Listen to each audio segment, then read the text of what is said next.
For 40 years, I knew my neighbor by her television, and never really by anything else.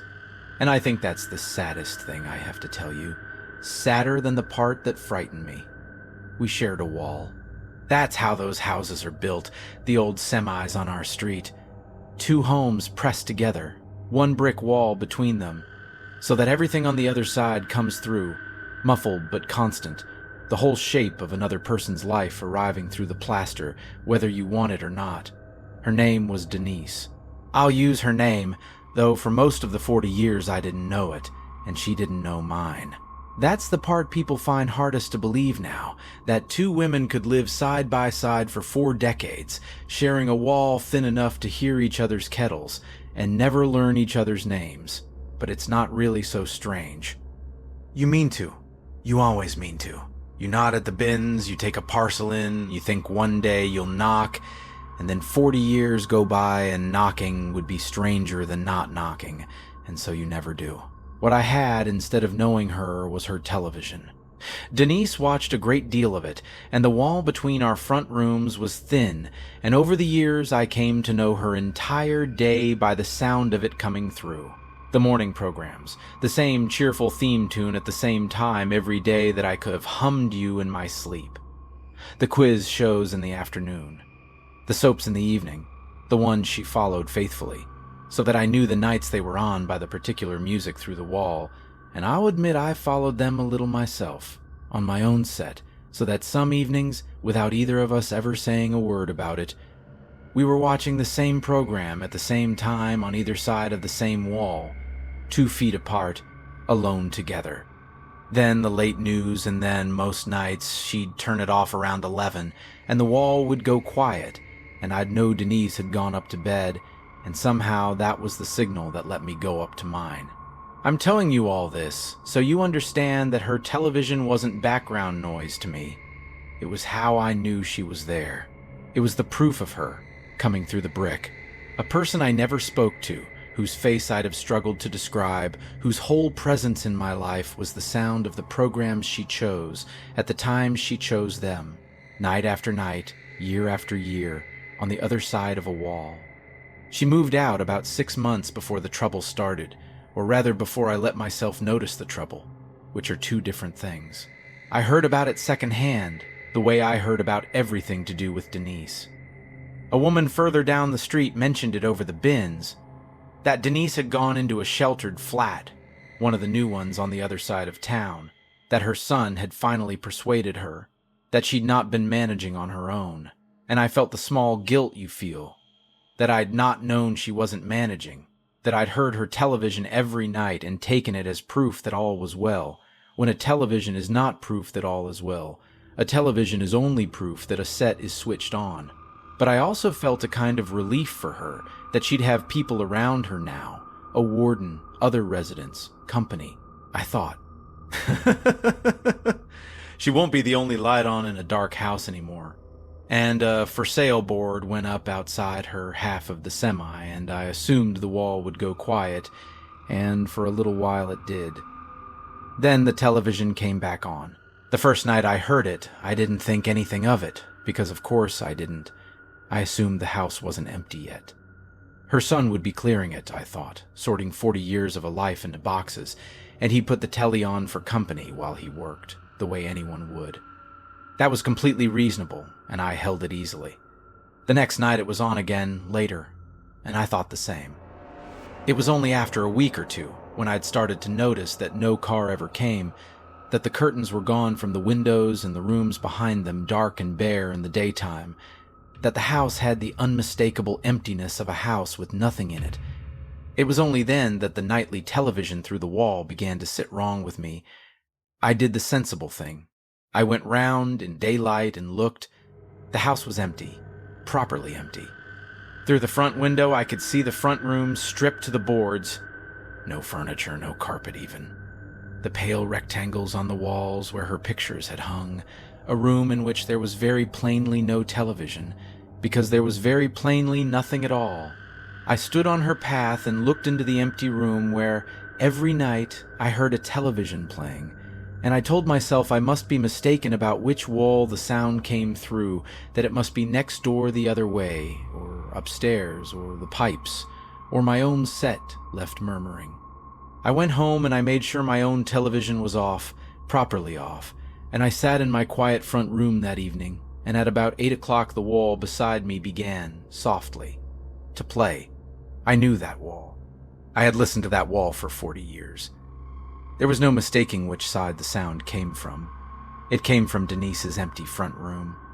The stripped and carpetless room I had looked into that afternoon, and it was the sound of a television, and it was changing channels. That was the thing that took it from strange to something worse, and it took me a while to understand why it disturbed me so specifically, and the reason is that I knew Denise's viewing. 40 years of it. Denise settled. That was the character of her watching. She found her program and she stayed with it. An hour, 2 hours, the same channel all evening. A woman comfortable in her routine. What came through the wall now did the opposite. It flipped, constantly.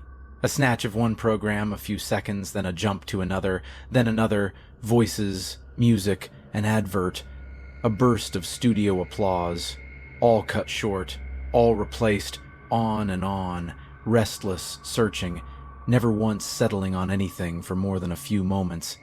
It was the sound of someone with the remote in their hand going round and round the channels and never finding the thing they were looking for. All evening, in an empty room.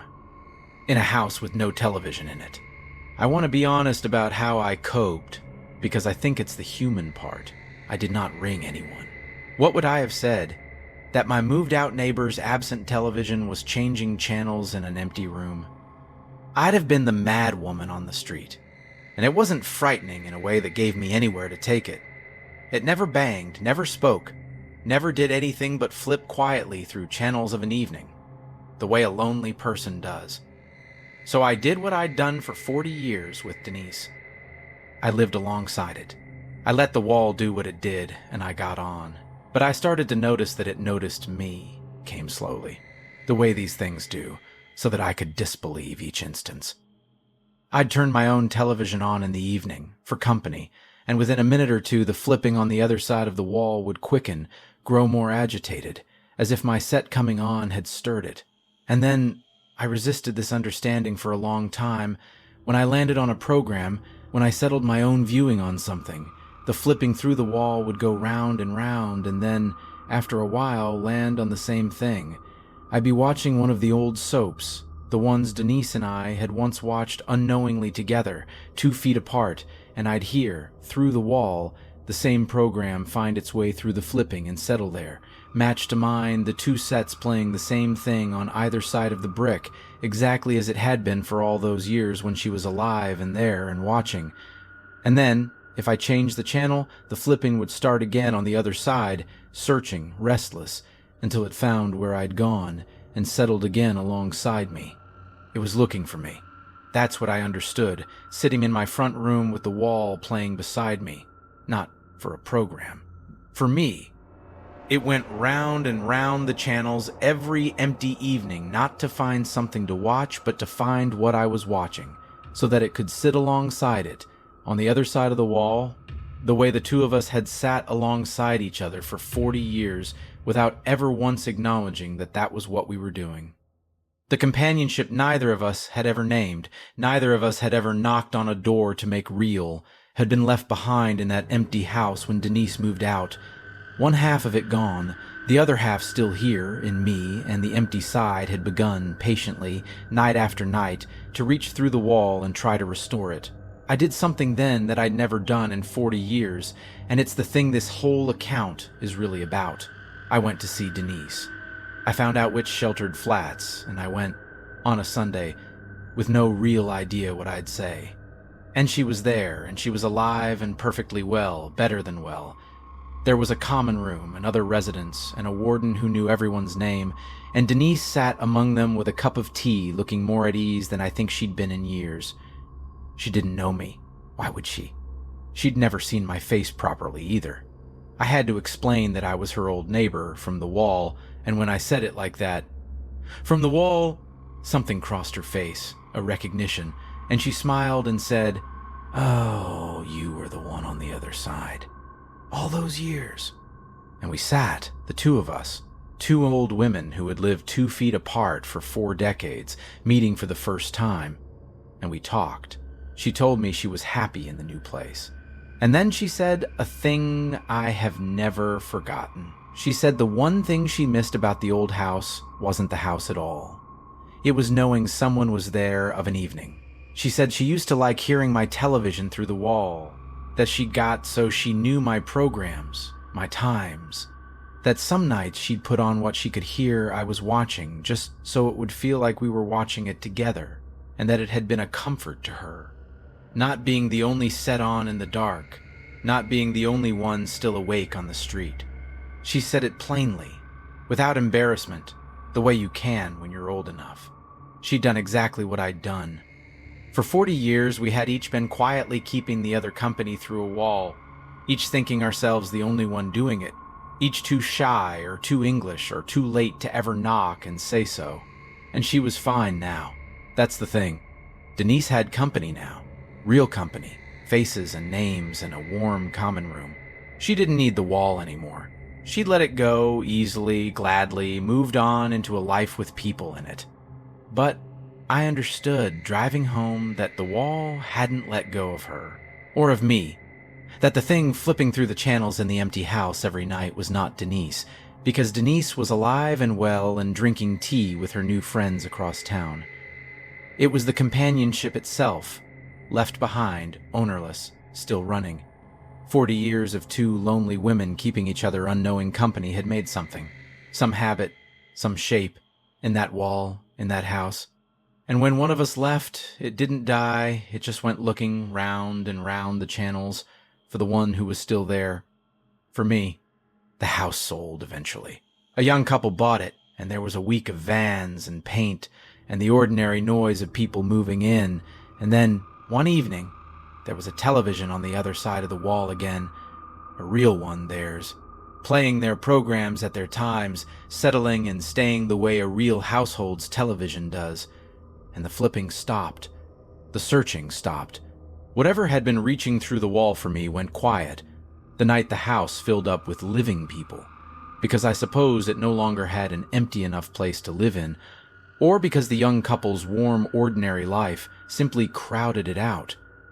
I was relieved. I told myself it was over, and it should be over, but I have to tell you the last part, because it's the part I sit with now on the quiet evenings. And it's the reason I finally wanted to say all of this out loud. I am the quiet one on the street now.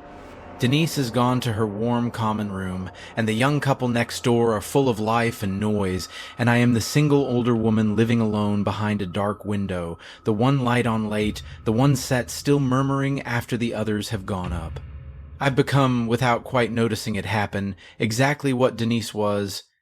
A person known to her neighbors, if at all, only as the sound of a television through a wall. And I've started to do the thing. I catch myself doing it. I put my television on in the evening now, not to watch it, but so as not to be the only silence. And I flip through the channels, round and round, not really looking for a program, and I've noticed that what I'm actually doing when I flip is listening, pausing on each channel for a moment, glancing at the wall, listening to hear whether the young couple's set has landed on the same thing, so that for a moment I won't be the only one, so that it'll feel, just faintly, like we're watching it together. They never do. They have each other, they don't need the wall. And I sit there flipping round and round, an old woman alone with a remote in her hand, searching the channels not for something to watch, but for another light left on nearby, another person still awake on the far side of the brick, so as not to be the last one. And I understand now, completely, what it was I heard through the wall all those months. It was never frightening, really. That was my mistake, thinking of it as frightening. It was only lonely. It was the sound a person makes, or the sound the shape of a person leaves behind, when they are alone in the dark and reaching through whatever thin wall they have for anyone at all on the other side. I heard it in Denise's empty house, and I did not recognize it, and now I make it myself every evening, and I think about the fact that one day I too will move out, one way or another, and the house will empty, and I wonder whether whatever I leave running will do the same. Whether it will sit in my stripped and carpetless front room and flip patiently round and round the empty channels, looking through the wall for whoever's next, some new quiet person, alone of an evening, who will hear it and not understand, and tell themselves it must be the pipes. I hope, if you're ever that person, you'll do the thing neither of us managed in 40 years. I hope you'll knock. It's such a small wall, really. It was always such a small wall.